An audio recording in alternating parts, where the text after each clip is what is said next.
Trying to figure out, did he do any more? I don't know if he did anymore. I don't know who my father is.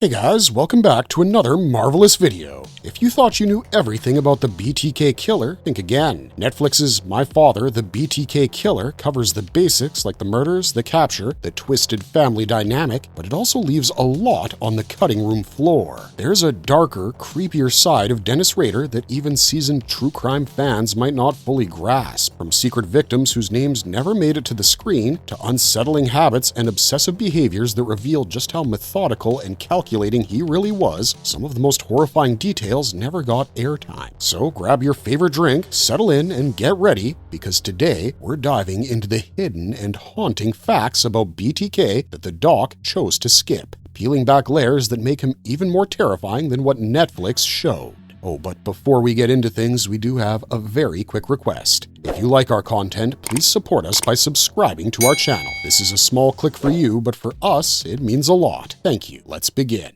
The Unspoken Victims. Netflix centers the story on Kerry Rawson and the 10 murders Dennis Rader confessed to, but that focus leaves a lot of cold corners. Over the decades, investigators have kept looking at other disappearances and unsolved killings in places Rader lived or worked. Some of those cases have new leads tied back to Rader, and other cases were investigated and cleared. The documentary mentions that law enforcement still checks possible links, but it doesn't go into the pile of unresolved tips and investigations that orbit BTK. If you're wondering why that matters, well, it's because the public narrative ends up tidy with 10 names, but real investigations are messy, ongoing, and often quietly painful. Families still want answers. Small towns in Oklahoma and Missouri have begun to re-examine files and following clues that might connect Rader's movements in the 70s and 80s. Netflix treats the extra victim angle as background context for Kerry's story rather than a separate deep dive into each missing person. That editorial choice keeps the film intimate, but it also means viewers who want a full accounting of every possible victim will need to look past the documentary itself and into ongoing police work and reporting.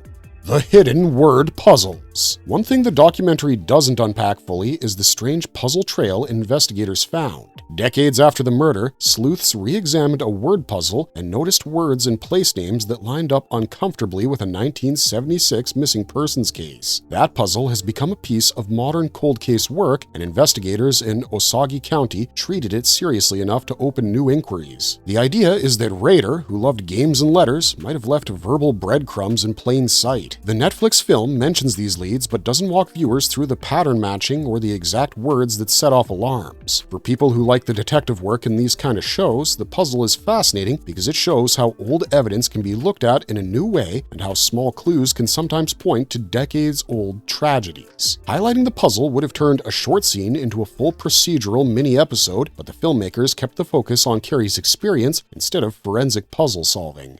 Cold cases that still haunt investigators. There are cold cases that reporters and investigators quietly revisited because of possible connections to BTK. Some of those leads got traction, while others were closed when new evidence pointed elsewhere. For example, a Missouri case from 1990 drew attention in the BTK context, but was later linked to a different suspect. That kind of flip is exactly why the documentary steers clear of naming too many possible victims without airtight proof. Netflix decided not to run a catalog of every file that ever hinted at Rader. That choice protects the show from repeating accusations that might be unproven, but it also flattens the sense of ongoing work. Viewers who want that grind of detective follow-ups should read the local reporting and police releases. Those sources track when investigators reopen graves, recheck property, or scour Rader's old addresses for new traces. This particular doc gives viewers the emotional center, not the long list of case numbers and redone timelines, and we think that's great.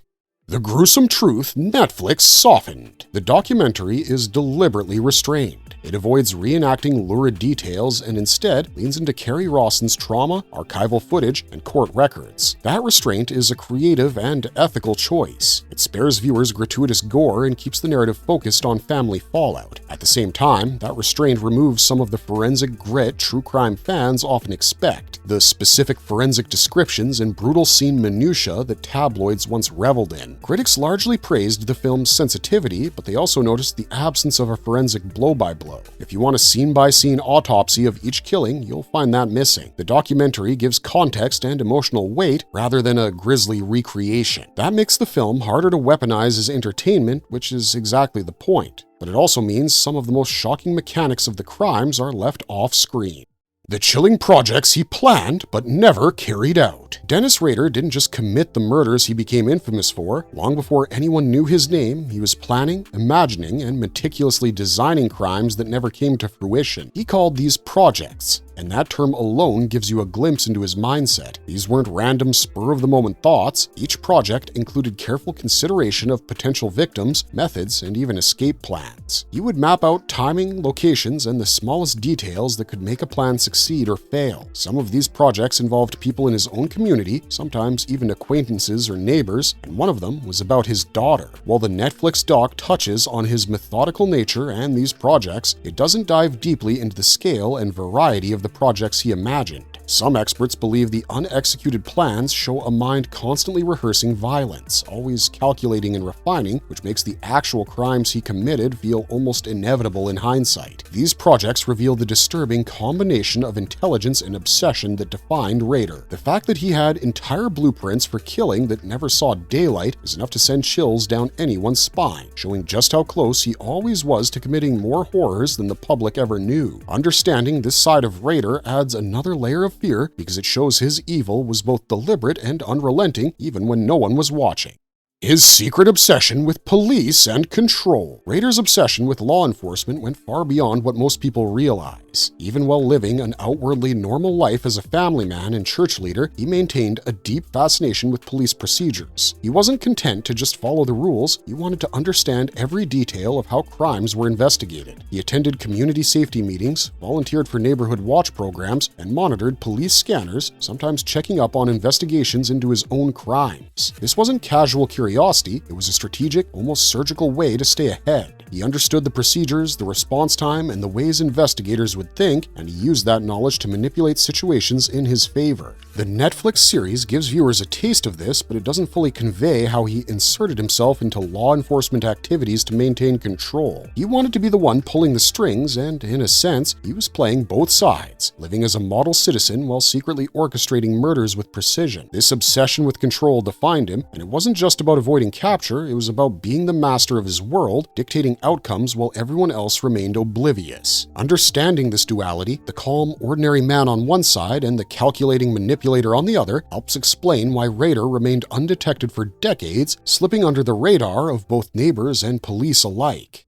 The hidden sadism behind his caring persona. Everyone who knew Dennis Rader in Wichita would describe him as the perfect husband, a devoted father, and a pillar of the church. He was polite, friendly, and even charming in a very ordinary suburban way. But beneath that polished exterior was a man with disturbing sadistic tendencies that the Netflix series only scratches the surface of. Rader relished the control and power over his victims. He would bind them, humiliate them, and in private document every step of his crimes. Some of his most unsettling behaviors involved dressing in women's clothing and taking photographs that recreated aspects of his murders. These images were more than just personal indulgences, they were trophies, reminders of the dominance he exercised over his victims, and evidence that his obsession was ritualistic as well as violent. The chilling part is the sheer duality of his life. On Sunday mornings, he would be in the church preaching and volunteering, while hours later, he meticulously planned or reflected on his brutal acts. The Netflix documentary presents him as a man leading a double life, but the hidden sadism behind his caring persona extends even further. Understanding this contrast isn't just about shock value, it's about grasping how someone can compartmentalize so completely, maintaining a public image while nurturing deeply violent impulses in secret. That hidden layer is what made him one of the most terrifying figures in modern true crime.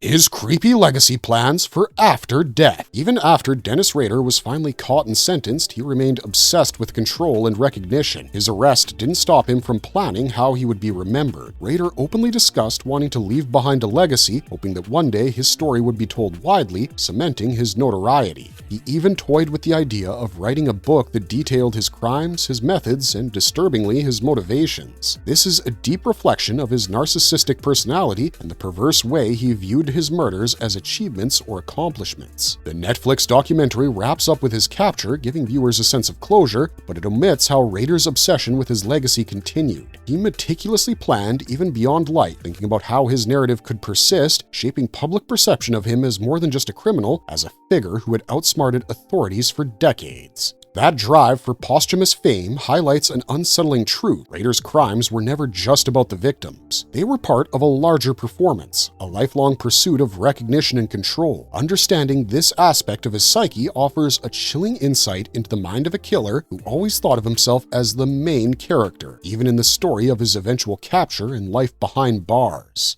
Marvelous verdict! And that brings us to the end of this video. It's shocking to see how much darkness can hide behind a seemingly normal life and how someone can manipulate appearances so flawlessly. If you found these revelations chilling, remember, this is just scratching the surface of the true story. True crime isn't just about the acts themselves, but understanding the people behind them, and BTK remains one of the most disturbing examples. If you want more deep dives like this one, be sure to hit the like button and subscribe to our channel. Drop a comment with your thoughts or which fact freaks you out the most, and turn on notifications so you never miss out on our marvelous content. You don't want to miss what's coming next, we promise. Otherwise, thanks for watching, stay safe out there, and have a marvelous day.